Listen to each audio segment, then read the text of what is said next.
It was the morning of October 30th, 1918. Western Front, near the Meuse-Argonne. Soldiers crouched in mud-filled trenches. Orders had arrived late. The clock was already against them.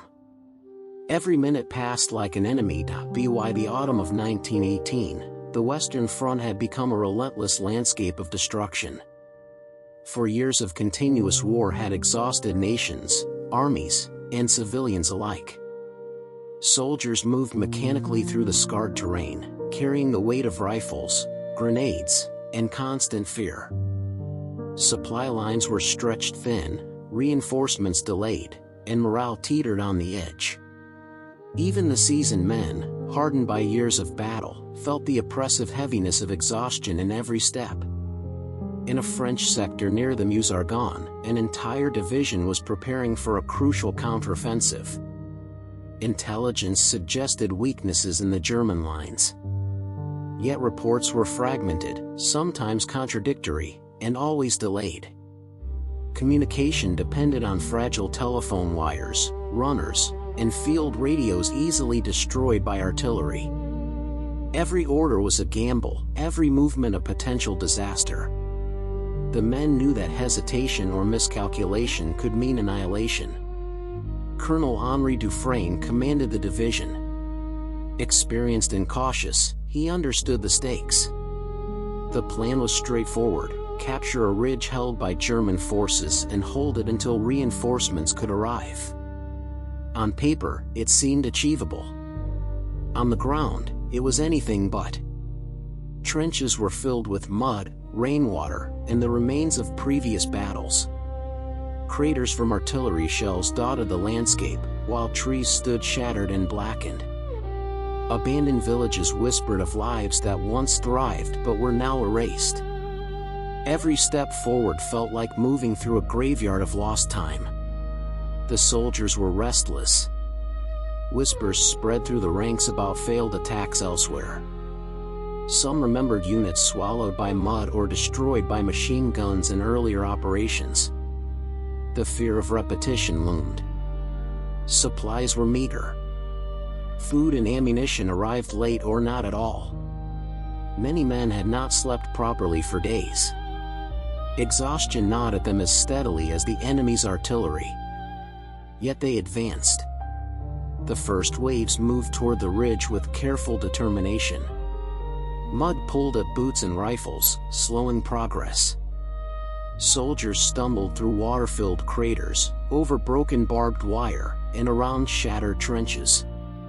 Some froze in hesitation, others pressed on, driven by discipline, fear, or hope.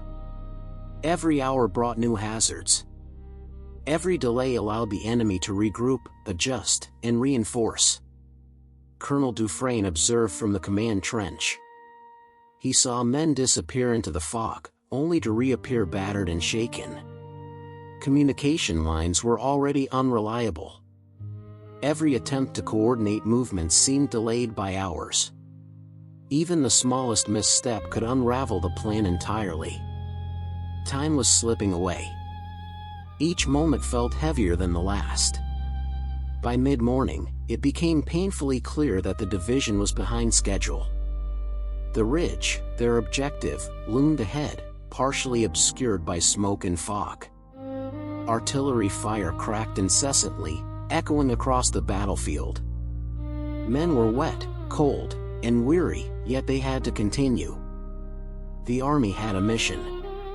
And yet, without timely coordination, without clear information, and under relentless fire, it was already racing against an enemy it could not see: time itself. The initial plan had promised a decisive victory. But as the first waves reached the front lines, a grim realization settled over the soldiers. The clock was no longer their ally. It had become the silent enemy, claiming every second and leaving no room for error. The army, though physically present, had begun to run out of time. The morning wore on, and the soldiers' advance slowed further. Mud clung to every boot and uniform. Artillery shells tore through the air, shaking the ground beneath them. Each explosion sent shards of earth inward flying. Men fell in seconds, some screaming, others silent, trapped in craters filled with water and debris. The order to press forward became a cruel paradox: move quickly, yet survive. Colonel Dufresne faced impossible choices. Should he push with the men he had left or wait for reinforcements that were hours away? Delays were deadly. Hesitation meant exposure. Every minute counted. Yet even with decisive orders, the soldiers struggled to maintain cohesion. Waves of troops moved unevenly. Some units were pinned by machine gun fire, others slowed by barbed wire, and a few lost entirely in shell-cratered terrain. Communication, already fragile, deteriorated further. Messengers vanished. Radios went silent. The front fragmented. The German defenders were cautious but observant. They had no need for reckless pursuit. They watched the French division falter. Machine gun nests and snipers picked off the slow and isolated. Soldiers who had once marched with discipline froze in the open. Panic rippled through small pockets, yet the fear was silent, almost invisible. Medical teams could not reach the wounded. Some men bled quietly in craters, unassisted, while comrades moved on, compelled by orders and instinct. Colonel Dufresne decided to lead by example. He climbed out of the trench, urging a small contingent forward. His uniform was mud-stained, helmet dented, and face grim. For a moment, his presence galvanized the men. They moved with renewed determination. Yet exposure came at a cost. Nearby, shells exploded, throwing men to the ground, dismembering equipment, and swallowing any sense of rhythm or control. The carefully laid plan began to unravel completely. Reinforcements would arrive eventually. But the army no longer had the luxury of waiting. Time had become as lethal as any enemy. Coordination was impossible. Flanks collapsed. Soldiers became isolated. Communication breakdowns meant that orders reached only fragments of the intended units. The ridge, once the clear objective, now appeared as a hazy line of smoke, chaos, and danger. By mid-afternoon, progress had stalled entirely. Men huddled in shell holes, exhausted and silent. Entire squads had vanished, leaving only traces of mud-smeared helmets or abandoned rifles. The attack had lost cohesion.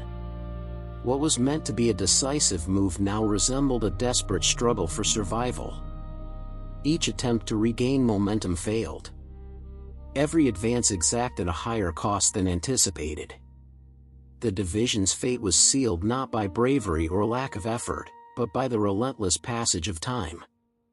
The army had been caught in a deadly race, where minutes and hours were more dangerous than any enemy line. Soldiers moved forward, yet the front line fragmented. Waves of men who should have reinforced each other were scattered and isolated. Panic, exhaustion, and confusion became the only constants. By the time evening fell, the ridge was partially occupied, but at a terrible cost. Hundreds of men were dead or missing. The survivors' faces were hollow. Some clung to the trenches, some wandered aimlessly, and some simply lay down, unable to move. The plan for a decisive victory had failed. The army had run out of time. As dusk approached, the battlefield was unrecognizable. Smoke clung to the horizon. Craters filled with water reflected the gray sky. The ridge, their objective, was only partially held. Entire battalions had vanished, swallowed by mud, fire, or relentless enemy fire. The men who remained moved like ghosts, silent and exhausted. Colonel Dufresne went from trench to trench.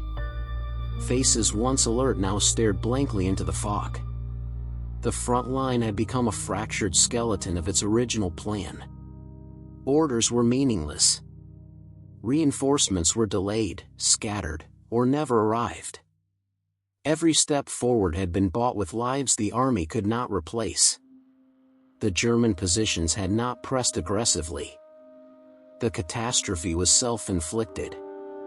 Poor timing, slow movement, and broken coordination had turned a potentially achievable attack into total chaos. The ridge was half occupied, half abandoned.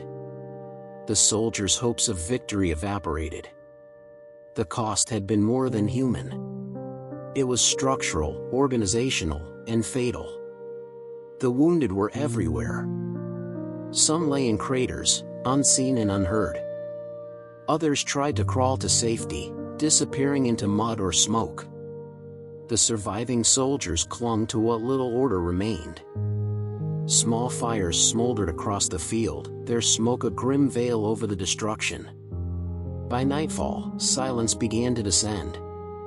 The roar of artillery faded into distance. The ground was littered with weapons, helmets, and bodies. Survivors huddled in trenches, some too weary to speak. Fear and exhaustion had replaced hope. The army had survived the day, but the attack had failed completely. Time itself had become the victor. No one remembered individual acts of courage. No record could capture the losses of squads, companies, or battalions. Names disappeared along with men. The ridge, though partially taken, remained a symbol of what was lost. Victory had slipped away quietly, stolen by delays, missteps, and the unforgiving passage of hours. By midnight, the battlefield was quiet. Only shadows moved. Only the wind whispered through barbed wire and broken trees. The army had run out of time. The sun rose. Few remained. Trenches were empty. Weapons lay abandoned. Mud and debris covered the ground. Bodies were uncounted.